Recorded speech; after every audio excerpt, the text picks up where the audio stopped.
I love a challenge, and saving the Earth is probably a good one. We all know the Earth is in trouble. We have now entered into 6X, the sixth major extinction on this planet. I often wondered if there was a united organization of organisms, otherwise known as uh-oh, and every organism had a right to vote. Will we be voted on the planet or off the planet? I think that vote is occurring right now. I want to present to you a suite of 6 mycological solutions using fungi, and these solutions are based on mycelium. The mycelium infuses all landscapes. It holds soils together. It's extremely tenacious. It holds up to 30,000 times its mass. They're the grand molecular disassemblers of nature, the soil magicians. They generate the humus soils across the land masses of Earth. We have now discovered that there is a multi-directional transfer of nutrients between plants mitigated by the mycelium. So the mycelium is the mother that is giving nutrients from alder and birch trees to hemlock, cedars, and Douglas firs. Dusty and I, we like to say on Sunday, this is where we go to church. I'm in love with the old-growth forest, and I'm a patriotic American because we have those. Most of you are familiar with portobello mushrooms, and frankly, I face a big obstacle when I mention mushrooms to somebody. They immediately think portobellos or magic mushrooms, their eyes glaze over, and they think I'm a little crazy. So I hope to pierce that prejudice forever with this group. We call it mycophobia, the irrational fear of the unknown when it comes to fungi. Mushrooms are very fast in their growth, day 21, day 23, day 25. Mushrooms produce strong antibiotics. In fact, we're more closely related to fungi than we are to any other kingdom. A group of 20 eukaryotic microbiologists published a paper 2 years ago erecting Opisthokonta, a super kingdom that joins Animalia and fungi together. We share in common the same pathogens. Fungi don't like to rot from bacteria, and so our best antibiotics come from fungi. But here is a mushroom that's past its prime. After they sporulate, they do rot. But I propose to you that the sequence of microbes that occur on rotting mushrooms are essential for the health of the forests that give rise to the trees that create the debris fields that feed the mycelium. And so we see a mushroom here sporulating, and spores are germinating, and the mycelium forms and goes underground. In a single cubic inch of soil, there can be more than 8 miles of these cells. My foot is covering approximately 300 miles of mycelium. This is photomicrographs from Nick Reed and Patrick Hickey. And notice that as the mycelium grows, it conquers territory, and then it begins to net.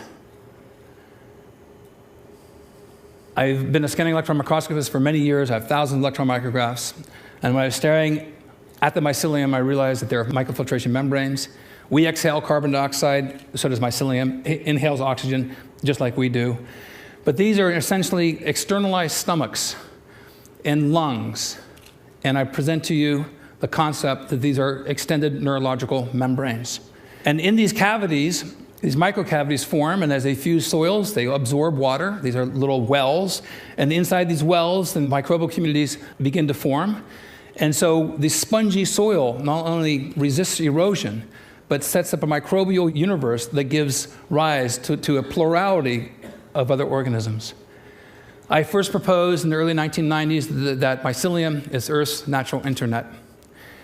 When you look at the mycelium, they're highly branched.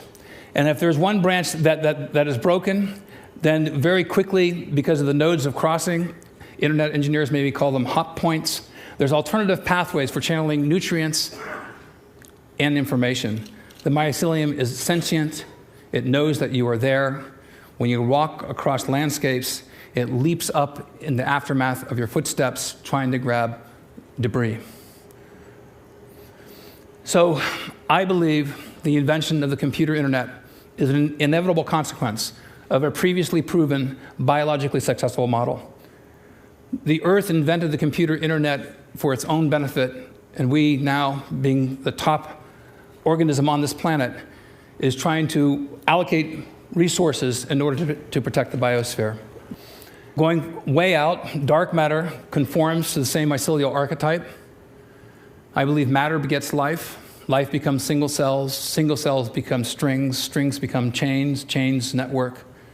And this is the paradigm that we see throughout the universe. Most of you may not know that fungi were the first organisms to come to land. They came to land 1.3 billion years ago, and plants followed several 100 million years later. How is that possible? It's possible because the mycelium produces oxalic acids and many other acids and enzymes, pockmarking rock and grabbing calcium and other minerals and forming calcium oxalates, makes the rocks crumble, and the first step in the generation of soil. Oxalic acid is two carbon dioxide molecules joined together. So fungi and mycelium sequester carbon dioxide in the form of calcium oxalates, and all sorts of other oxalates are also sequestering carbon dioxide through the minerals that are being formed and taken out of the rock matrix. This was first discovered in 1859. This is a photograph by Franz Huber. This photograph was taken in the 1950s from Saudi Arabia. 420 million years ago, this organism existed. It was called Prototaxides. Prototaxides, laying down, was about 3 feet tall.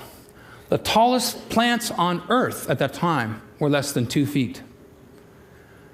Dr. Boyce at the University of Chicago published an article in the Journal of Geology this past year determining that Prototaxides was a giant fungus, a giant mushroom. Across the landscapes of Earth were dotted these giant mushrooms all across most land masses, and these existed for tens of millions of years. Now, we've had several extinction events, and as we march forward 65 million years ago, most of you know about it, we had an asteroid impact. The Earth was struck by an asteroid, a huge amount of debris was jettisoned into the atmosphere, sunlight was cut off, and fungi inherited the Earth. Those organisms that paired with fungi were rewarded because fungi do not need light. More recently, at Einstein University, they just determined that fungi use radiation as a source of energy, much like plants use light. So the prospect of fungi existing on other planets elsewhere, I think, is a foregone conclusion, at least in my own mind. The largest organism in the world is in eastern Oregon. I couldn't miss it. It was 2,200 acres in size. 2,200 acres in size, 2,000 years old. The largest organism on the planet is a mycelial mat, 1 cell wall thick.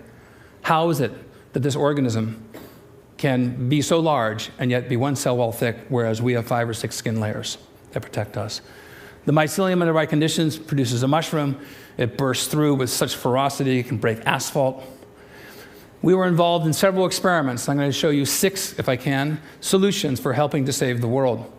Battelle Laboratories and I joined up in Bellingham, Washington. There were 4 piles saturated with diesel and other petroleum waste.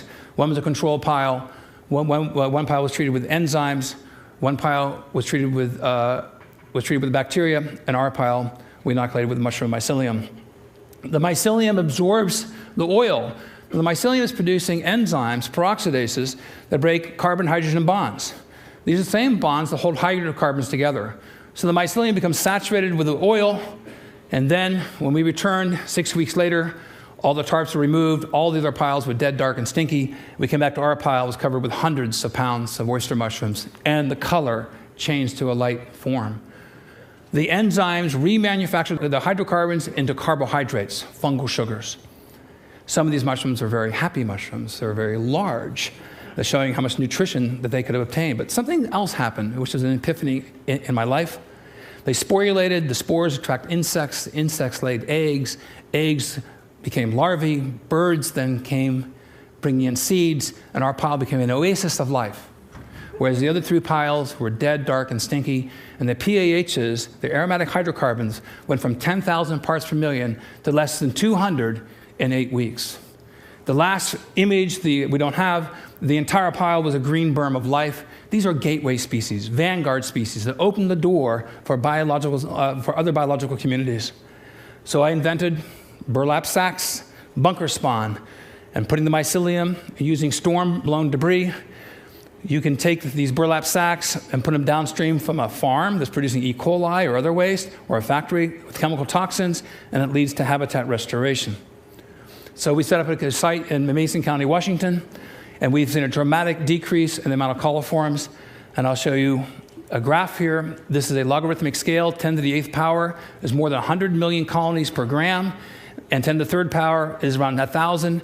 In 48 hours to 72 hours, these three mushroom species reduce the amount of coliform bacteria 10,000 times. Think of the implications. This is a space-conservative method that uses storm debris, and we can be guaranteed that we'll have storms every year. So this one mushroom in particular, Drew has drawn our interest over time. This is my wife, Dusty, with a mushroom called Fomitopsis officinalis, agarikon. It's a mushroom exclusive to the old-growth forest. The Dioscorides first described in 65 AD as a treatment against consumption. This mushroom grows in Washington State, Oregon, Northern California, British Columbia, now thought to be extinct in Europe. May not seem that large. Let's get closer. This is an extremely rare fungus. Our team, and we have a team of experts that go out, we went out 20 times in the old-growth forest last year. We found one sample to be able to get into culture. Preserving the genome of these fungi in the old-growth forest, I think, is absolutely critical for human health. I've been involved with the U.S. Defense Department BioShield program. We submitted over 300 samples of mushrooms that we boiled in hot water and mycelium, harvesting these extracellular metabolites.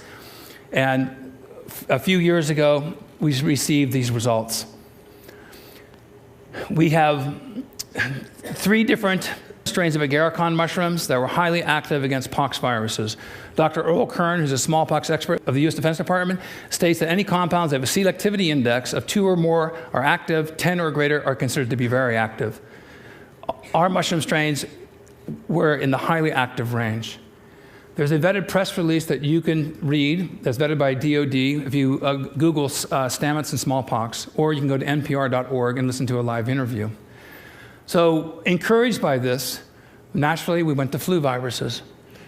And so for the first time, I'm showing this. We have 3 different strains of agarikon mushrooms, highly active against flu viruses. Here's the selectivity index numbers. Against pox, you saw 10s and 20s. Now against flu viruses, compared to the ribavirin controls, we have an extraordinarily high activity. And we're using a natural extract within the same dosage window as a pure pharmaceutical. We tried against flu A viruses, H1N1, H3N2, as well as flu B viruses. So then we tried a blend, and then a blend combination. We tried it against H5N1, and we got greater than 1,000 selectivity index. I then think that we can make the argument that we should save the old-growth forest as a matter of national defense.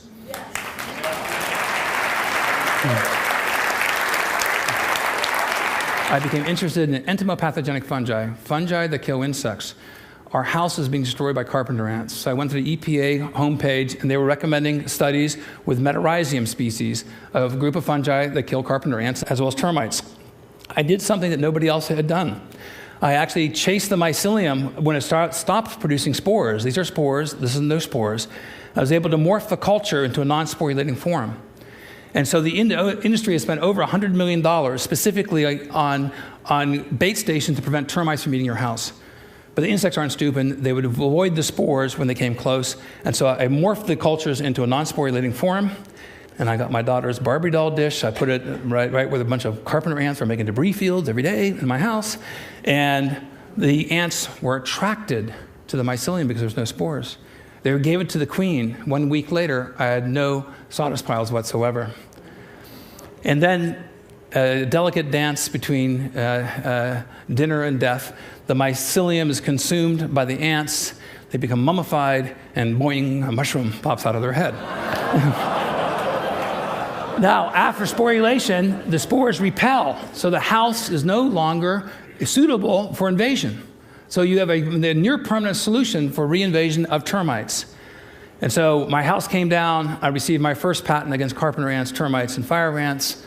Then we tried extracts, and lo and behold, we can steer insects to different directions. This has huge implications. I then received my second patent, and this is a big one. It's been called an Alexander Graham Bell patent because it covers over 200,000 species. This is the most disruptive technology, I've been told by executives of the pesticide industry, that they have ever witnessed. This could totally revamp the pesticide industries throughout the world. You could fly 100 PhD students under the umbrella of this concept, because my supposition is that entomopathogenic fungi, prior to sporulation, attract the very insects that are otherwise repelled by those spores. And so I came up with a life box, because I needed a delivery system. The life box, you could be getting a DVD of the TED conference, You add soil, you add water, you have mycorrhizal and endophytic fungi, as well as spores like of the agarikon mushroom. The seeds then are mothered by this mycelium, and then you put tree seeds in here, and then you end up growing potentially an old-growth forest from a cardboard box. I want to reinvent the delivery system and the use of cardboard around the world so they become ecological footprints. If there's a YouTube-like a site that you could put up, you can make it interactive, zip code specific, where people could join together, and through satellite imaging systems, through virtual Earth or Google Earth, you could confirm carbon credits are being sequestered by the trees that are coming through life boxes. You could take a cardboard box delivering shoes, you could add water. I developed this for DARPA, for the refugee community, corns, beans, and squash, and onions. I took several containers. My wife said if I could do this, anybody could. And I ended up growing a seed garden. And you harvested the seeds. And thank you, Eric Rasmussen, for your help on this. And then harvesting the seed garden, then you can harvest the kernels. And then I just need a few kernels. I add mycelium to it. And then I inoculate the corn cobs. Now, 3 corn cobs, no other grain, lots of mushrooms begin to form. Too many withdrawals from the carbon bank. And so this population will be shut down. But watch what happens here. The mushrooms that are harvested, but very importantly, the mycelium is converted to cellulose into fungal sugars. And so I thought, how could we address the energy crisis in this country? And we came up with ethanol. Generating ethanol from cellulose using mycelium as an intermediary, and you gain all the benefits that I've described to you already. But to go from cellulose to ethanol is ecologically unintelligent, and I think that we need to be ecologically intelligent about the generation of fuels so we build the carbon banks on the planet, renew the soils. These are species that we need to join with. I think engaging mycelium can help save the world. Thank you very much.